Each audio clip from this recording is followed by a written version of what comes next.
to welcome everyone to the Transportation Committee meeting. Today is June 12th. Our first item of business today is to consider the minutes of the May 22nd meeting.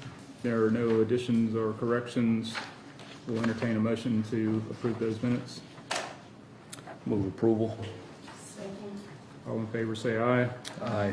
That motion passes.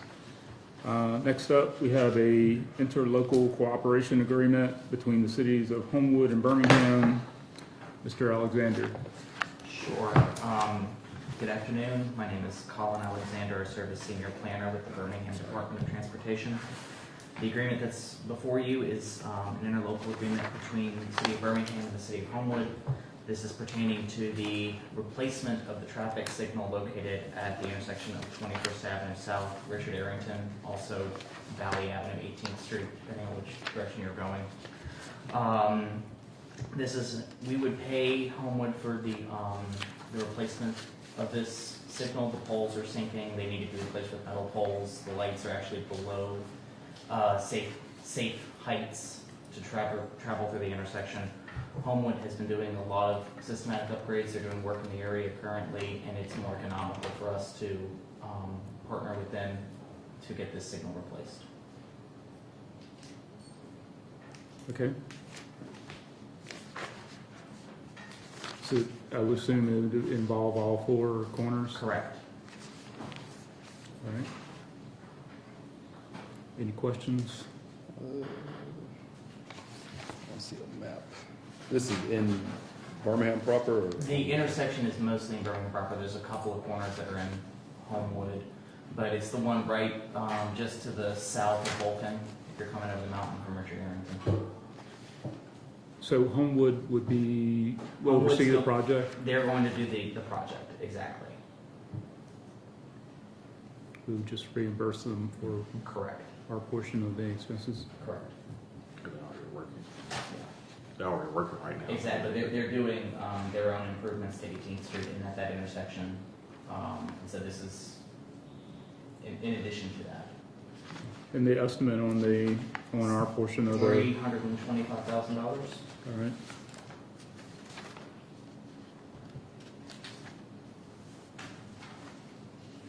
And the whole project would be 600 something, right? Or is that the whole project? That's the whole project. So our portion of it would be something less than that, right? Our portion is the 325,000. I think there might be a little more for the total project. I have to go back and look. But most of the intersections in the city of Birmingham. We're just taking advantage of the fact that it's more economical for us to partner with Homewood to get this work done, and they're doing work in the intersection. Okay. Are they gonna change any, I know Homewood, I think, is working on some modifications to the intersection as They well, are, right? correct. They wanna add a right turn lane Correct. off of Valley onto On 18th, Street. Correct. on their corner there. Correct. So are they doing that work in conjunction with this, or? Yes, Yes. okay. Makes sense.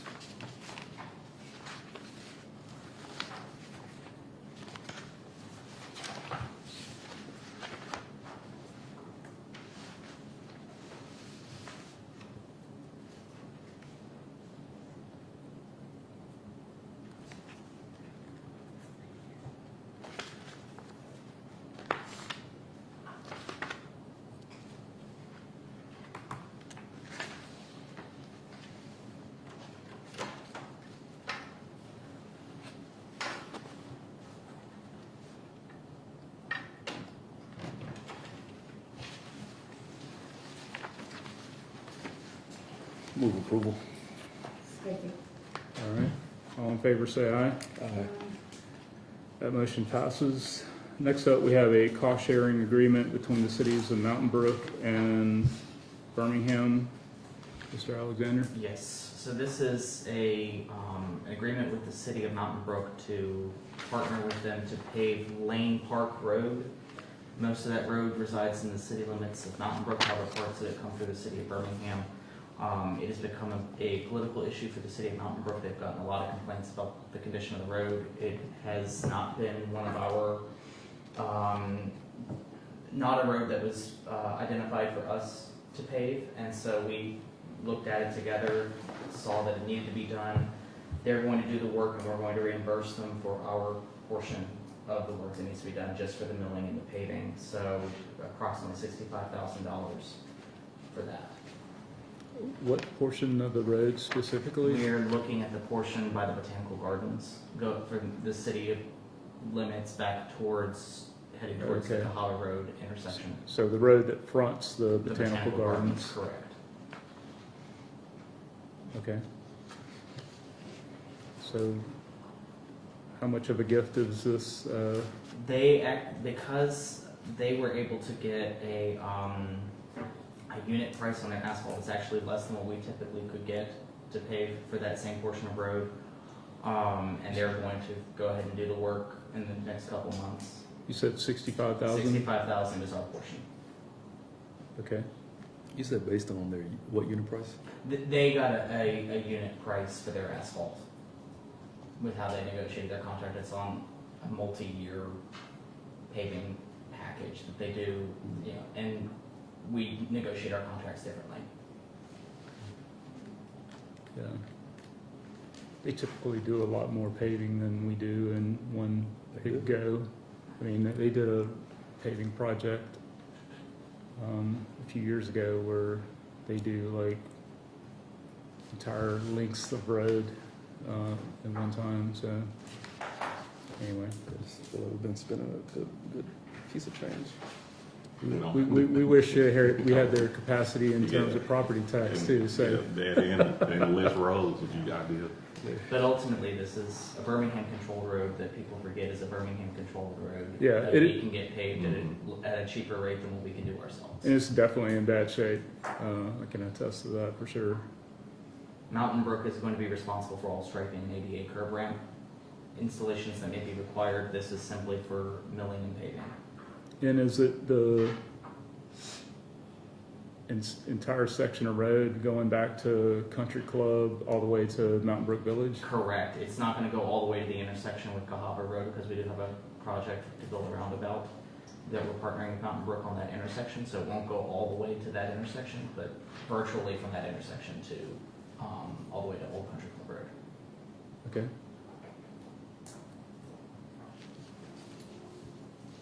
Move approval? Second. All in favor, say aye. Aye. That motion passes. Thank you. Amendment to the Public Transportation Services Agreement with BJCTA. Mr. Mitchell. Yes, sir. Thank you, Mr. Chairman. Jim, I got you. Man. You good. So before this committee is just an amendment to our current agreement between the city and the BJCTA, where we fund them a portion of our funding covers fixed route in the BRT. If you recall, a gentleman came before the council and had pretty much a complaint about the system of how payments were being managed.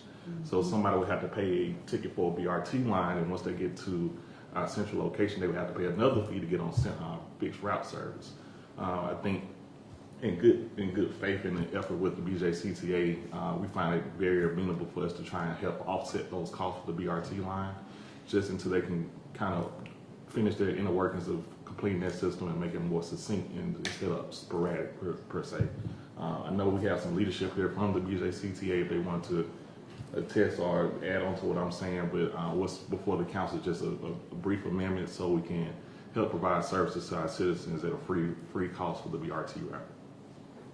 So this would, essentially the intent of this is so that there would be no fare on the BRT, so there would be no, that second. Added cost. Yeah. So whether people are starting on the BRT and finishing on a fixed route or vice versa, the BRT would just be like it was in the beginning. You'd be able to walk on and That's ride it. How This- long will it last you? I have to This yield. peak? Yeah, I have to yield. Can you, the question was, how much runway would that give us?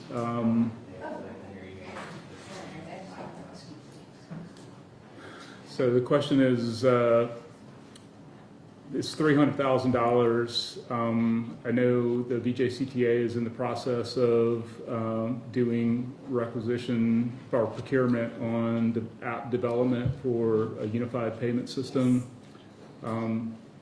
Would this funding adequately cover the time period needed to get that app stood up?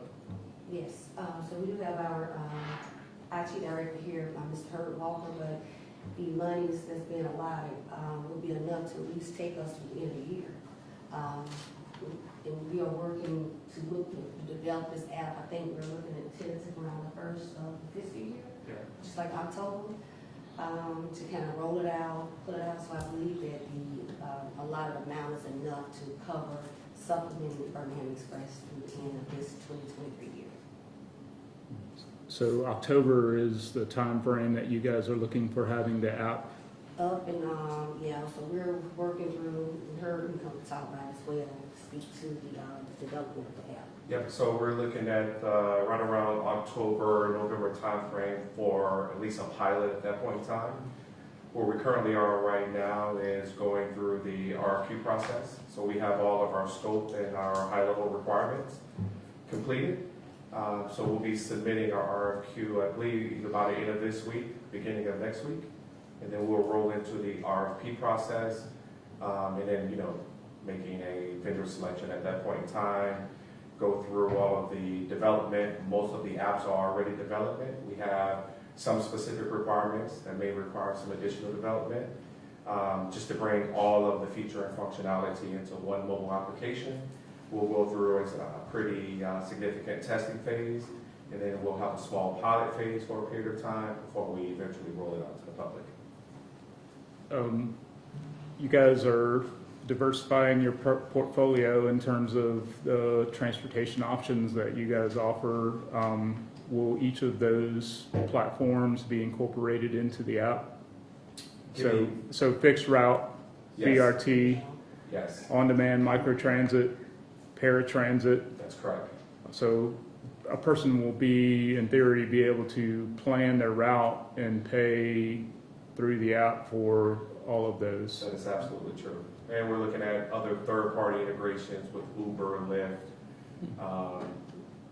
all of them, all integrated into one consolidated application.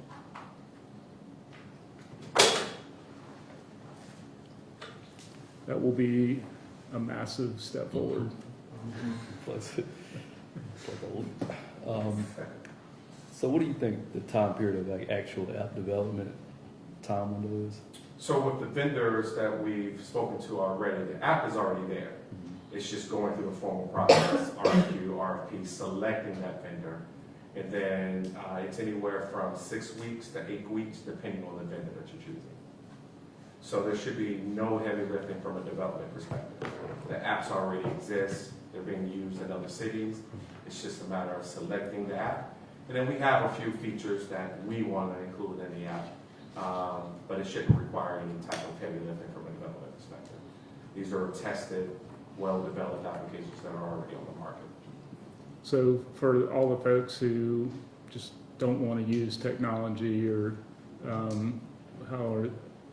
I know plenty of other transit authorities have this type of system, and like us, they have folks that don't want to use a technology platform. So how are those folks accommodated? So you'll still be able to pay with cash, right? They'll still be able to go to a counter, purchase a ticket, or even specifically for the fixed routes, be able to pay with cash. So we're not leaving those riders behind at all. So when they do that, they usually get like a card, right? So they charge up a card with cash, and then they can use it. Will that card be able to be used both on fixed route and for the BRT, or Yes. will they have to have Same card, same card? consolidated. That's our plan, right? Let's take every method of payment, regardless of what it is, and use that same card on either platform. Okay. So what's the I guess when you're talking about combining those systems, what work is actually taking place to do that? So right now we have Flowbird and we have another cache system that are being used right now. Flowbird, one of our vendors, it can actually do fixed route or BRT. So right now we're programming the Flowbird system to take, regardless of which method of transportation you're using, to be able to integrate that into one system. So I'm never going to another system to purchase that ticket. We have TVMs that are already on the platform that you can use Flowbird, and going into the actual transit system or center itself to be able to purchase directly from Flowbird. So the idea is that when you're buying a ticket, you're buying that ticket for either one. If you're using the mobile application, you're using that mobile application for either one. So Flowbird is the new system associated with BRT. Correct. So for that basically a debit card system that folks can use on fixed route and BRT, is there also some thought towards them being able to use that for on-demand microtransit? I mean, I know it's kind of a, Application itself? well, via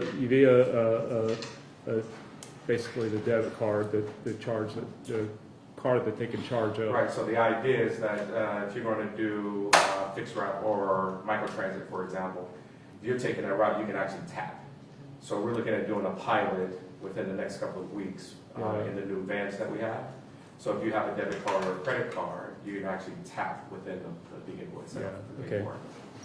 I know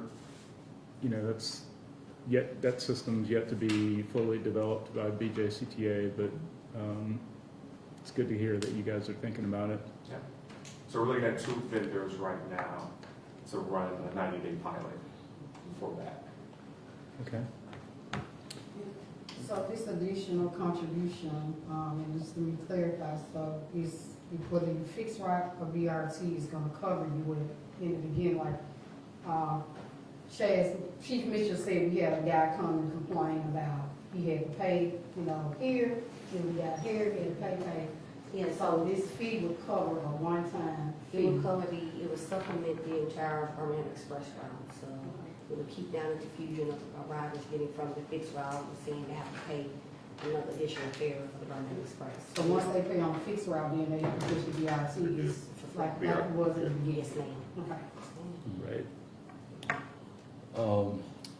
Just want to commend Councilor Quinn real quick. The city typically doesn't move this quick from hearing the problem presented, because the guy, he did come and the problem was pretty clear, and we're moving to a solution. So thank him, thank the mayor, thank Chief Chaz for finding some change and shaking those couch cushions and getting a little money to get it done.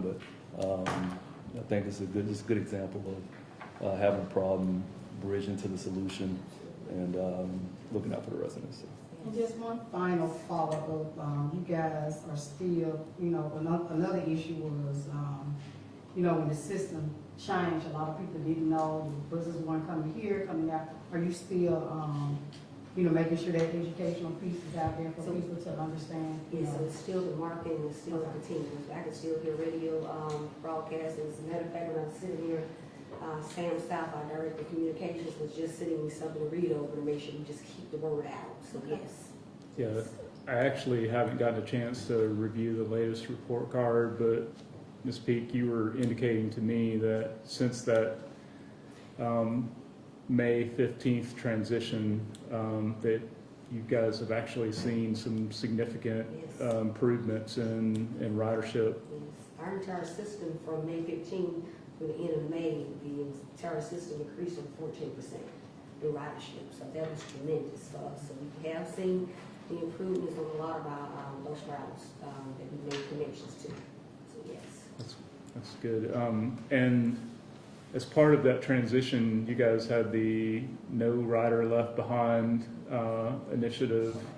Tell me a little bit about how that's going. And Okay, so with that, because I like to make sure I bring all my colleagues in place, as Mr. Stanley Lacy, who's our director of operations and maintenance, he kind of oversees the entire process, and we'll let him come up and speak about the No Rider Left Behind campaign.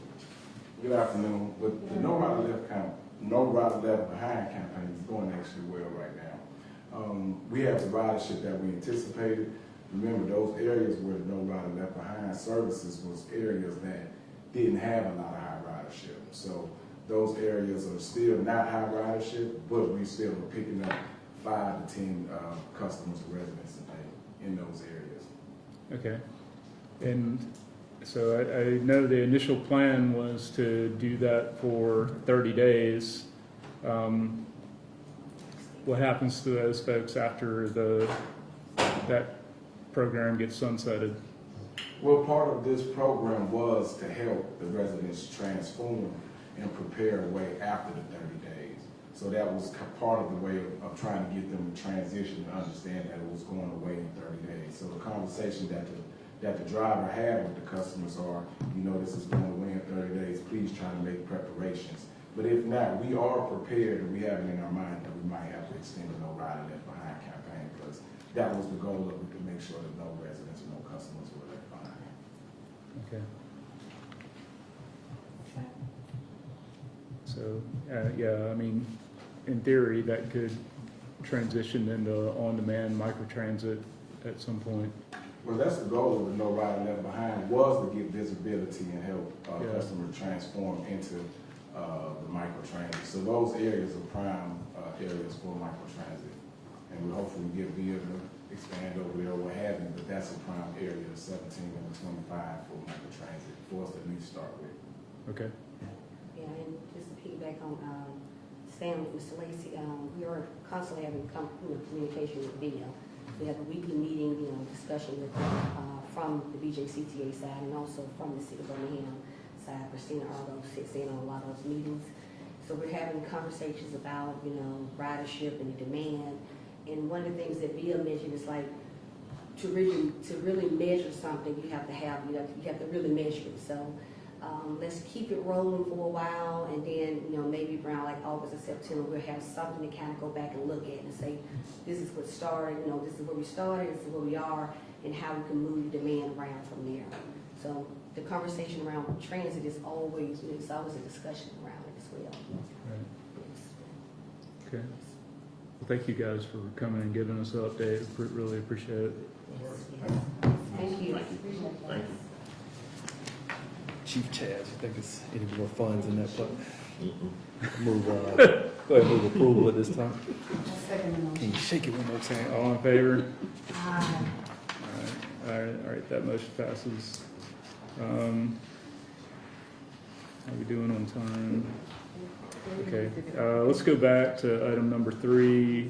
We have a new applicant for non-emergency medical and medical carriers, transportation and services. Detective Pitts. Mr. Chairman, we have a new application for a non-emergency medical service. The name is Non-Emergency Medical Carriers Transportation and Services LLC, and their address is 353 12th Street, Pleasant Grove. And this applicant has met the necessary requirements to move forward with the application.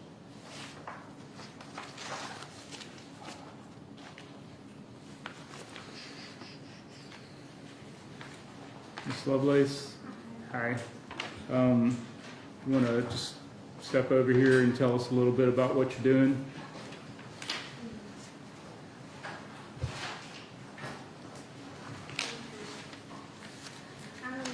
So, We don't bite. You can come over here. We need to pick you up on the mic.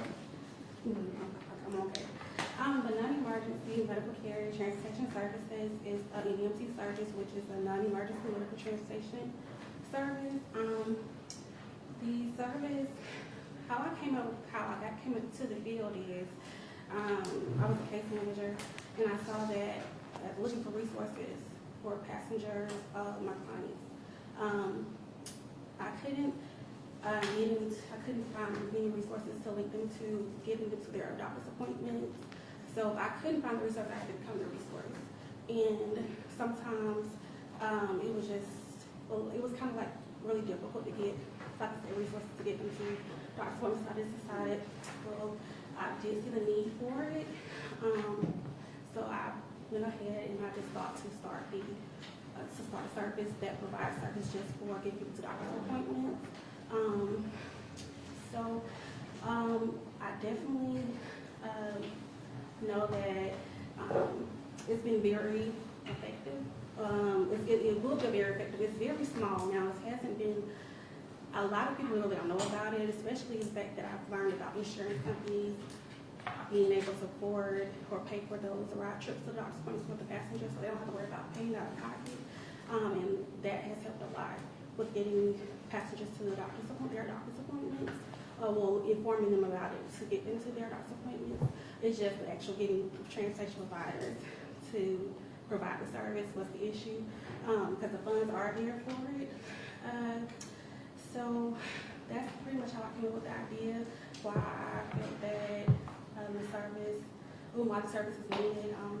Just a lot of different reasons. And just as in the standpoint of the type of office that I worked in, therapy, I was a adult outpatient psychiatric case manager. The benefit of getting them to their appointments, how the therapist would compliment their behavior, their changing, their health improvements. So it's really a great service. Absolutely. Well, I couldn't find the resource, so I had to become the resource. I like that. Preach to him today. I move approval. Second. All right, all in favor say aye. Aye. Thank you. Okay, next up we have old and new business, update on the pavement management systems, Mr. Alexander.